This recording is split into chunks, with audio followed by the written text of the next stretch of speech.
صلو علی الحبیب صلی اللہ تعالی علی محمد صلی اللہ تعالی علیہ وآلہ وسلم۔ قربانی کے گوشت کو کس طرح تقسیم کیا جائے تو فقہاء نے فرمایا کہ بہتر یہ ہے کہ گوشت کے 3 حصے کیے جائیں۔ ایک حصہ غریبوں کے لیے اور ایک حصہ دوست احباب کے لیے، چاہے وہ دوست احباب غنی ہوں یا فقیر ہوں، اور ایک حصہ اپنے گھر والوں کے لیے۔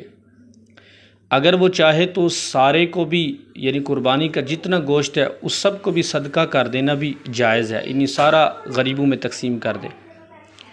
اور چاہے تو وہ سارا گوشت گھر بھی رکھ لے تو یہ بھی جائز ہے کہ اگر اس شخص کے اہل و عیال بہت ہوں تو وہ سارا گوشت اپنے گھر رکھ لے، یہ بھی جائز ہے۔